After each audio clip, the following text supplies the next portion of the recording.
Hola, hola, hola, ¿qué tal? ¿Cómo le va? Muy bienvenido a este espacio en que traemos lo mejor del mundo del arte y del entretenimiento. Primero, recuerde, suscríbase, háganos esa atención, porque así podremos continuar en este programa que, bueno, personalmente lo hago con tanto amor, con tanto gusto y espero que usted lo reciba de la misma manera. Y antes de terminar este año 2025, no podemos dejar de recordar una conmemoración, quizá una de las más trascendentes del siglo XX y del siglo XXI, porque la influencia sigue hasta ahora. Y me estoy refiriendo al fin de la Segunda Guerra Mundial, que se conmemoró el pasado septiembre. 80 años de aquel horror que devastó a parte de la humanidad. Y sobre todo, como digo siempre, de esta parte de Occidente, civilizado, etc. Usted sabe bien que todo comenzó en mayo, cuando llegaron las tropas soviéticas a Berlín. Todo empezó a tener el comienzo del fin. Es decir, llegaron las tropas soviéticas a Berlín,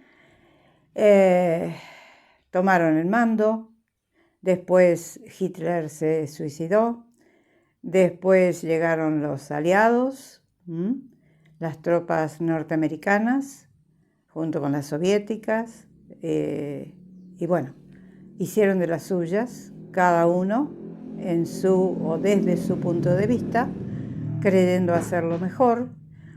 Y todo finalizó cuando la rendición de Japón, el 2 de septiembre de 1945, después de las bombas de Hiroshima y Nagasaki, que tenían que, se pretendió eso, ponerle punto final a la conflagración mundial.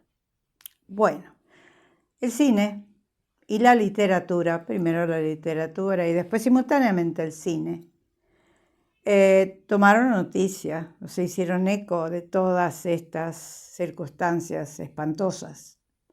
Y fíjese usted cómo una circunstancia tan terrible, después de haber perdido tantos millones de personas, como se perdieron durante la Segunda Guerra Mundial, no solamente de judíos, sino de todas las etnias, de todas las religiones, ha dado pie para que se escribieran novelas sumamente interesantes y se hicieran películas más atrapantes todavía. Esa es la paradoja del ser humano, que provoca circunstancias horrorosas y después las aprovecha para otra cosa, en este caso para informarse, para formarse, para entretenerse. Bueno, a ver, vamos a empezar con la literatura. Quiero decirle que el programa de hoy no va a ser alrededor de hechos sucedidos durante la Segunda Guerra Mundial. No, tuve que tomar una decisión porque es tanto que entonces dije, vamos a ver libros y películas, vamos a comentar, que fueron inmediatamente antes de la capitulación final e inmediatamente después. ¿Cómo vio la literatura y el cine esos momentos, previos y posteriores? A ver, la literatura. Tengo 2 libros aquí, que son realmente magníficos, que ya uno de ellos lo he mostrado, Suite francesa de Irene Nemirovsky, donde ella, ciudadana francesa, adoptiva, vivió lo que vivió durante la Segunda Guerra Mundial. Sabemos que Irene Nemirovsky, como yo le he dicho, falleció en Auschwitz en 1942. Bueno, y el otro libro que tengo es Expiación de Ian McEwan, Expiación, que fue llevado al cine. Los 2 libros fueron llevados al cine y muchos más. Decía, fue llevado al cine hace algunos años. Expiación de ese pecado. Pero también están Los desnudos y los muertos, de Norman Mailer, las 3 partes de esa novela que se hiciera tan famosa en su momento, y ya le voy a decir que otro tomé porque hay muchos. Los jóvenes leones de Irving Shaw, y bueno, no mucho más, no conseguí mucho más dentro de la inmediatez de lo que yo estoy queriendo reflejar, que fue septiembre de 1945. Bueno, y el cine después se basó en todas estas novelas y se basó en testimonios y se basó en las vidas horrorosas de lo que habían tenido que pasar esa circunstancia, e hizo películas inolvidables. Y la principal que yo voy a mencionar, porque no puedo dejar de hacerlo, es La Caída, ese filme alemán maravilloso, maravilloso por su verosimilitud y por la ambientación y por la actuación de todos los actores alemanes que trabajan allí en ese filme fantástico, donde se reflejan los últimos días, horas, minutos antes de la caída del régimen de Hitler, el suicidio de Hitler y posteriormente después lo que pasó en Berlín. Bueno, La Caída es una película con Bruno Ganz, que hace un rol de Hitler fantástico, fantástico. Y bueno, después tenemos muchos otros filmes. Todos los filmes del neorrealismo italiano fueron películas rodadas cuando ya estaba terminando la guerra, cuando Italia estaba sumida en la devastación y la pobreza. Y está Rossellini, por ejemplo, con Roma Ciudad Abierta, y el mismo Rossellini con Alemania Año Cero, las películas de Vittorio De Sica, Pasolini con Mamma Roma, fantásticas todas. El cine norteamericano con Los mejores años de nuestra vida, de William Wyler, 3 soldados que regresan del frente y se tienen que adaptar, adecuar a la vida de sus familias que han quedado en este continente. Y tantas otras, a ver si tengo otros títulos para que usted recuerde. Bellísima, de Rossellini. A ver, sí. Rapsodia en agosto, del gran Akira Kurosawa, que no podía ser de otra manera, después de haber vivido lo que vivieron los japoneses con Hiroshima y Nagasaki. Sonata de agosto, dije. El juicio de Nuremberg, que fue unos meses inmediatamente después de la caída del régimen nazi. Los norteamericanos armaron en Nuremberg, una ciudad símbolo del nazismo. Allí hicieron esos juicios que pasaron a la historia. Que yo he escuchado a muchos descendientes de judíos o judíos que llegaron después de la guerra a la Argentina, que fueron muy imparciales, y sí, no se podía hacer todo. Muchos de esos jerarcas llegaron a la Argentina, y usted sabe bien. Tuvimos el honor de recibir a esos señores aquí. Pero se trató de hacer justicia. Pasó lo mismo acá con el juicio a las juntas. No todos los que estuvieron y están en prisión fueron los responsables, quedan muchos más. Pero el ser humano es así, es falible. El tercer hombre, de Carol Rice, una película maravillosa sobre la Viena devastada después de la Segunda Guerra Mundial con el tráfico de penicilina. Un filme de la década del 40 con Orson Welles. Qué grande, una película maravillosa. Y a ver qué otra tengo acá. Cenizas y diamantes de Andrzej Wajda, que no había podido ver nunca, ahora la encontré y la vi. Es como los jerarcas polacos que llegaban desde la Unión Soviética se avenían a las circunstancias que tenían que vivir para seguir pasándolo bien.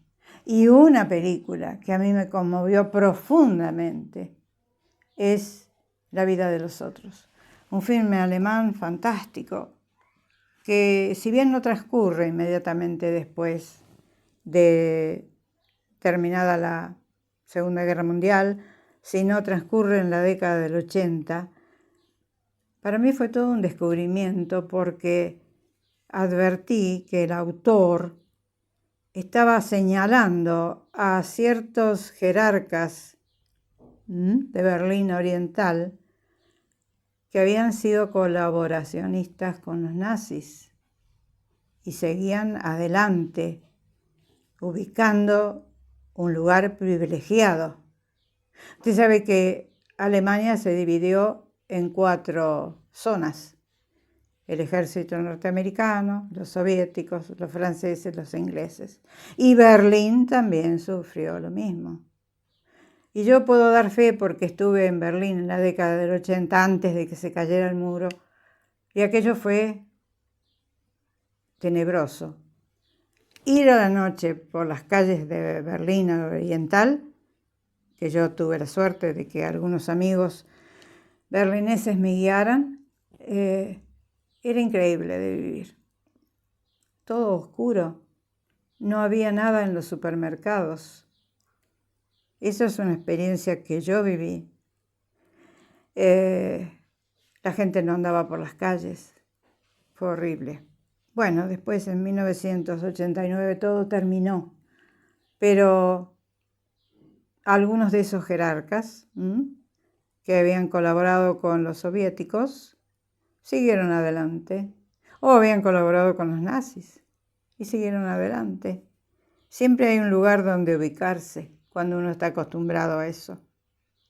Y lo sabemos muy bien porque en Argentina ha pasado y está pasando lo mismo, aunque se trata de limpiar un poquito la cosa. No voy a hablar de la justicia argentina, pero está haciendo lo suyo en algunas áreas donde más puede.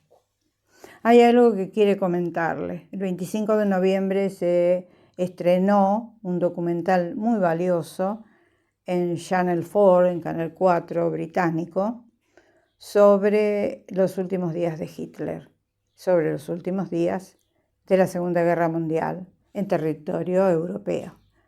Y allí se habla del síndrome de Kallmann, que se descubrió que padecía evidentemente, de acuerdo a los datos científicos, el Führer. Y cuando leí cómo había sido esta investigación, yo dije, ¿qué pasa con los que creyeron que Hitler estuvo en Córdoba, en la Patagonia, que murió en la Argentina? ¿Sabe por qué?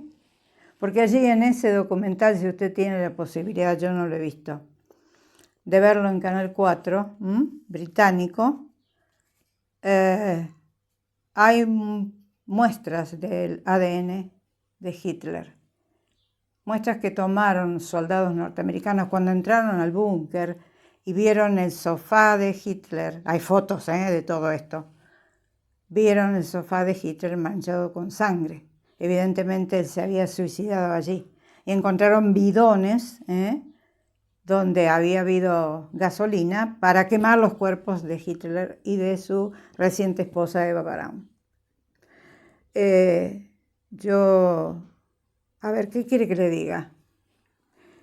Me sentí un poco conforme, porque hablando con Jorge Camarasa, que tanto conocía el pasado nazi en Argentina, y del ingreso de nazis a Argentina, en su momento cuando yo le señalé, no estábamos en una librería, cuando yo le señalé los libros de Abel Basti, él se echó a reír y dijo, no tiene ningún asidero. Ningún asidero, es alguien que quiere vender sus libros. Y bueno, yo me quedé con esa idea. Ya Jorge Camarasa falleció en Córdoba hace algunos años. Un gran conocedor del nazismo en Argentina y del peronismo en Argentina.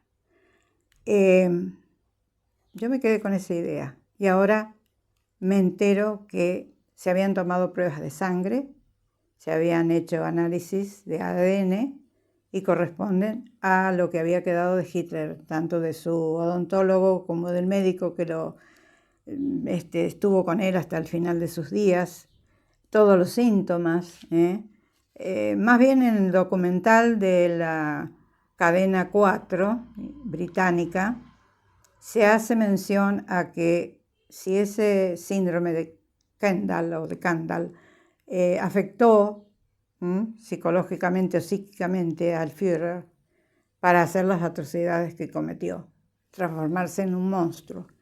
Bueno, eso no está tan definido, eso no es tan fácil, pero ya se va a llegar a eso. Se va a llegar a la conclusión de por qué la humanidad dio un monstruo como Hitler. Muchos de nosotros no vamos a tener esa satisfacción de saberlo, pero bueno, yo confío en la ciencia, confío en la ciencia, confío en gente que conoce el tema, confío en la palabra que en su momento me dio Jorge Camarasa.